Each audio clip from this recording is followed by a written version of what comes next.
시편 104편은 이 창조의 하나님께서 하시는 그 7일간의 창조를 묵상하면서 이 시인이 이 시적으로 기록을 하고 있습니다. 오늘은 이제 18절까지 말씀인데요. 이 창조의 첫째 날부터 셋째 날까지를 지금 시인이 묵상을 하고 있습니다. 결론적으로 이 104편 시편의 이제 핵심 내용은 1절에 있는 말씀입니다. 1절 처음에 내 영혼아 여호와를 송축하라라고 이제 시작을 하고 이 시편 104편 맨 마지막 35절 말씀에도 이 마지막 보시면 내 영혼아 여호와를 송축하라 할렐루야라고 이 시를 맺습니다. 그래서 이 104편 시편을 이제 오늘과 내일 묵상하는데 이 묵상의 이제 결론은 결국 여호와를 송축하라라는 것입니다. 그래서 하나님을 찬양하는 마음으로 이 시편을 이제 함께 살펴보겠습니다.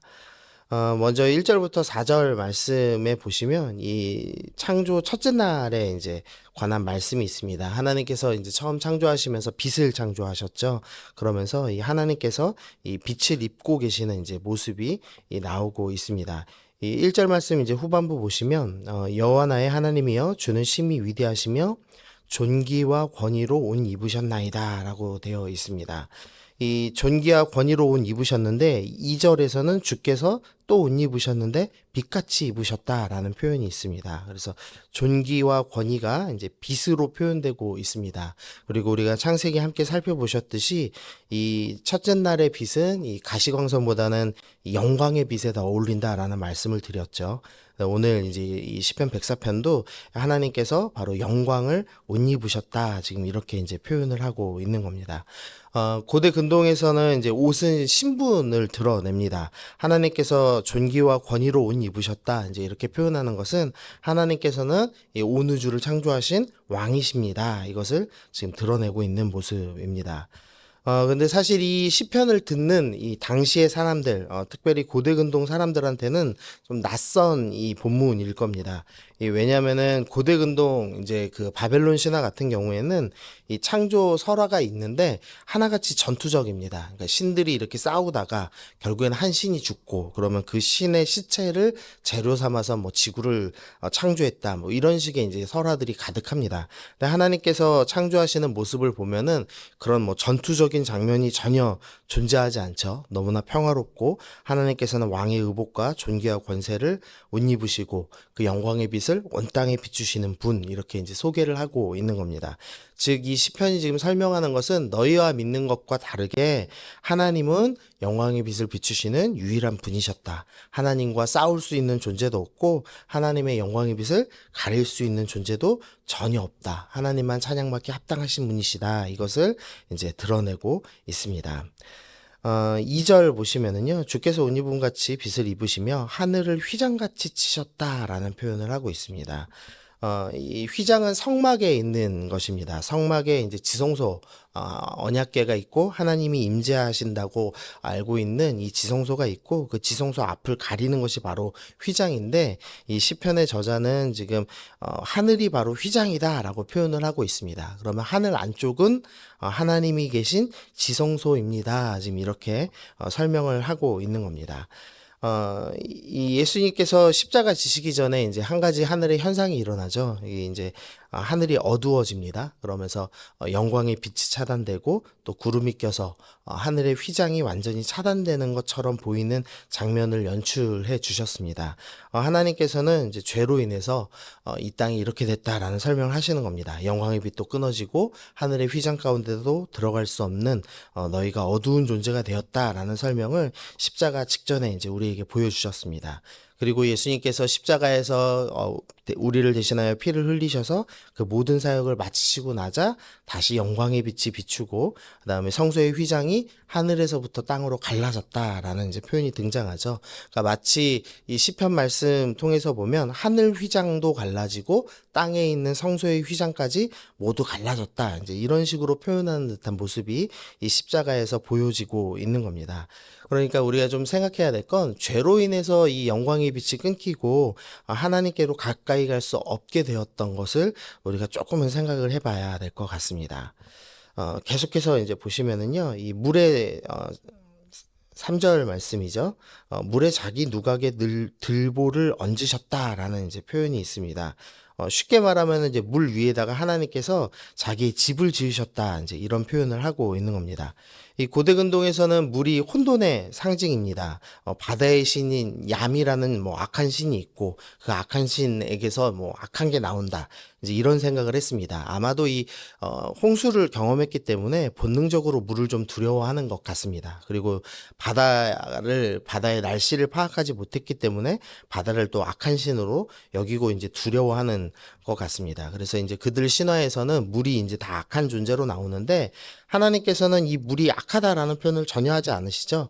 오히려 이제 이 물에 자기 집을 지으신다. 그러니까 물은 혼돈한 것도 아니고 위험한 것도 아니고 하나님께서는 그 모든 것을 통제하고 다스리는 분입니다. 라고 이제 설명을 하고 있습니다. 그 다음 구절 보면은 구름으로 자기 수레를 삼으셨습니다. 또 바람 날개로 다니십니다. 또 바람을 자기 사신으로 삼으셨고 불꽃을 자기 사역자로 삼으셨다. 이제 이런 표현합니다. 이 고대 사람들 제일 두려워하는 게 이제 바람 불고 구름 끼고 천둥 번개 치고 이 날씨를 이제 두려워하죠. 근데 하나님께서는 이 모든 것을 이 자유자재로 통제하시는 분이라는 것을 지금 설명하는 겁니다. 그래서 시인은 지금 계속해서 너희가 두려워하는 것, 그 모든 것은 사실 하나님이 통제하고 계시다라는 설명하는 겁니다. 구름은 수레로, 그러니까 구름은 하나님의 자가용, 전차가 되고 하나님은 바람을 마음대로 조종해서 날개처럼 사용하시고 또 바람을 자기 사신, 여기 이제 사신은 신하다라고 생각하시면 좋을 것 같습니다. 또 불꽃은 사역자, 사역자는 이제 종이라고 생각하시면 될 것 같습니다. 여기서 이제 또 불꽃은 번개를 의미하는 것으로 이해하시면 될 것 같은데요. 하나님은 바람도 번개도 종으로 부리시고 모든 것을 다스리고 통제하시는 분입니다. 그러므로 우리가 두려워할 필요가 없다. 지금 이렇게 이제 표현을 하고 있습니다. 5절부터 9절에서는 이제 둘째 날, 하나님께서 궁창 위의 물과 궁창 아래 물을 나뉘시는 것에 대해서 이제 묵상을 하면서 이 시편 저자가 이제 기록을 하고 있는데요. 5절에 보시면 땅의 기초를 놓으사 영원히 흔들리지 않게 하셨습니다. 라고 이야기를 합니다. 그러니까 땅은 이제 완전히 고정되어 있습니다. 그리고 6절에서 옷으로 덮음같이 주께서 땅을 깊은 바다로 덮으셨다. 그러니까 물이 마치 땅에 옷이 된 것처럼 이제 잘 입혔습니다. 그리고 7절 말씀 보시면 주께서 꾸짖으시니 물은 도망합니다. 그러니까 이 물을 두려워한다고 말씀드렸죠. 그런데 하나님께서는 물을 꾸짖으실 수 있는 분입니다. 그러니까 물은 마치 하나님께는 애완동물 수준입니다. 꾸짖으면 도망가고 또 이제 우레소리처럼 크게 소리치면은 빨리 움직이는 존재에 불과하며 또 이제 경계를 넘지 못하는 존재에 불과하다. 그래서 모든 피조물보다 더 크시고 모든 피조물을 다스리시는 분이 바로 하나님이십니다. 이것을 이제 설명을 합니다. 그리고 나서 이제 10절부터 18절에 창조 셋째 날을 이제 모티프로 설명을 하는데요. 이제 중요한 것은 이제 식물이 나왔다는 것인데 이 둘째 날 창조했던 그 물이 어떻게 퍼져나가고 그 물로 혜택받는 존재들에 대한 설명을 이제 쭉 그냥 흐름에 맞춰서 설명을 하고 있는 것 같습니다. 그래서 10절 보시면 여호와께서 샘을 골짜기에 솟아나게 하셨습니다 하면서 이제 둘째 날에 물이 이제 땅에 솟아나죠. 그래서 11절 보시면 이제 들나귀까지도 이 물의 혜택을 받는다. 이제 이런 설명이 있습니다.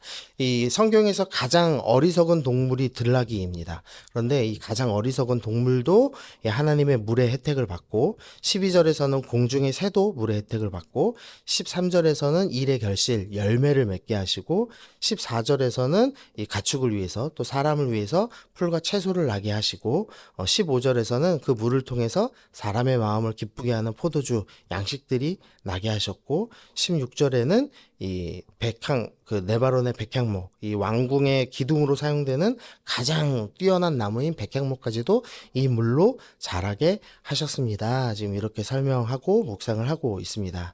그래서 이 오늘 이제 묵상 내용 정리를 하시면은요, 먼저는 이제 하나님을 송축해야 된다는 것입니다. 하나님께서는 심지어 고대 사람들이 가장 두려워하는 물, 그리고 자연 모든 만물들까지 모든 것을 통제하시고 다스리시는 분이시기 때문에 하나님께 영광 돌리고 하나님이 어떤 분이신지 왕이신지를 다시 한번 기억하고 또 하나님을 찬양해야 된다라는 것입니다. 그리고 너희는 물이 두려운 존재라고 얘기하지만 하나님의 창조의 물이 닿는 곳마다 어떻게 되냐면 생명들이 나서 가장 어리석은 들나귀까지도 이 혜택을 보는 하나님은 생명이 풍성하신 분이다. 그러므로 너희는 하나님을 찬양해라 라는 것을 이제 묵상을 할 수가 있습니다. 그리고 두 번째로 좀 적용해야 될 것은 죄의 영향력입니다. 오늘 본문에 나오지 않지만 결국 죄로 인해서 하나님의 영광의 옷을 볼 수 없게 되고 하늘 휘장이 철저하게 가려졌고 또 둘째 날에는 땅이 고정되었다라고 표현하는데 사실 마지막 때에는 땅이 흔들린다라는 표현을 하나님께서 말씀하시죠. 또 생명의 물이었던 곳은 심판의 물로 바뀌어서 홍수가 일어나기도 했습니다. 그래서 이 땅은 죄로 인해서 창조 질서로 운영되는 것이 아니라 역창조, 죄로 인해서 망가진 세상을 우리가 지금 보고 있습니다. 그래서 이 아름다운 이 시인의 언어를 보시면서 우리가 지금 이 시인의 언어로 된 환경을 보고 있지 못하다면 그것은 바로 죄의 결과물이라는 것을 좀 우리가 기억하면서 하나님, 죄가 하나님의 창조를 망가뜨리는 이 너무나 악한 것입니다. 그래서 우리가 이 죄에 대해서 기억하면서 하나님, 내가 죄 가운데 끝까지 싸워나가고 또 이 악한 세상 가운데 죄가 다스리는 세상이 아니라 하나님께서 다스리시는 세상, 하나님의 말씀이 온전히 실현되는 세상을 만들어 가겠습니다. 우리가 그렇게 결정하시면서 또 그런 나라 되게 해주옵소서. 우리 같이 기도하면서 오늘 나가시면 좋겠습니다. 네, 말씀 생각하시면서 하나님을 송축하겠습니다. 우리가 죄와 싸워나가며 하나님의 다스리심을 실현하는 주님의 백성 되겠습니다. 우리 그렇게 결단하시면서 우리 함께 기도하겠고요.